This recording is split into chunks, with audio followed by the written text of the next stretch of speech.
morning, everyone. Happy Friday and welcome back to CBT News. Today is Friday, May 30th. Here's a look at today's top automotive industry stories brought to you by Ally.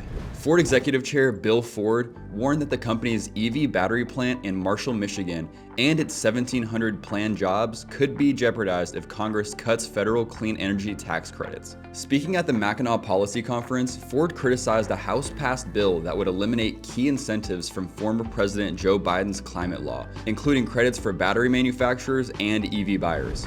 Hyundai is planning to raise U.S. vehicle prices by about 1% as early as next week in response to President Trump's tariffs. The price hike would apply to newly built vehicles, with additional increases expected for shipping and pre-installed options. Despite Hyundai's $21 billion U.S. investment to localize more production, tariffs continue to impact the South Korean automaker, which remains one of the top importers of vehicles into the U.S. Toyota reported a 10% year-over-year increase in global sales for April, reaching nearly 877,000 vehicles, driven by a strong demand for hybrids and a surge in U.S. purchases ahead of President Trump's import tariffs. Global production increased by 8% to approximately 815,000 vehicles, with growth observed in Japan, North America, South America, and China.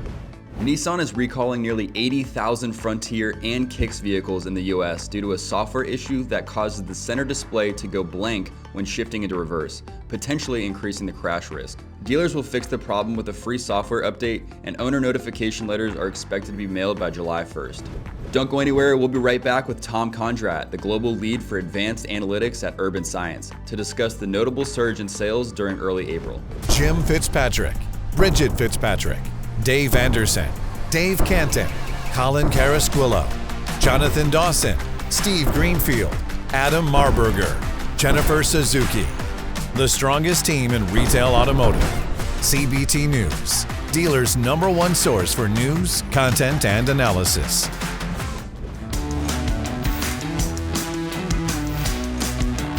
In early April, we saw it come in like a lion and it went out like a lamb. So the first half of the month, sales were exceeding even March's stellar results.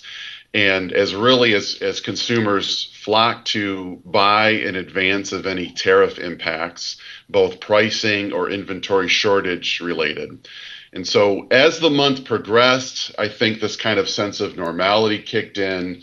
You know, the manufacturers were really advertising how many of their products were manufactured in the US and how they weren't going to raise prices. And so by the end of the month, we returned to kind of an average kind of sales rate, as it were. And we did see certain segments really explode. We saw large SUV and minivan sales up 40% in April. As a lot of that in the data that we're seeing suggested, you know, those consumers that are really sensitive to not having a car, just concerned about getting that vehicle before their road trips for the summer and that kind of thing, really spurred those consumers that were really, you know, conscious of not having enough inventory on the ground. But as we've we ended April and we've come into May, it's been much more of a normal kind of sales pace so far. Okay. I've spoken to some dealers around the country, and they felt as though sales happen to be way off from their perspective. And of course, this isn't scientific, but they just feel as though it's not where it needs to be, even for this time of year. Out looking outside the box of the early April sales surge and what March brought in the last couple of weeks, they just feel as though the deals aren't there, and so it seems as though maybe it's kind of taking its toll now, right? Yeah, by our estimates, over 200,000 sales were pulled ahead in March and April. That makes sense. Yeah, so these sales that are out there now are kind of the trickle after that huge flurry of sales activity, right? So I think part of that might just be in relation to those 2 months that were so incredibly hot. That normal might feel a bit slow. But I can say that in the macro national level data, we're seeing so far the sales pace on a SAR type basis is very comparable to May of last year. Okay.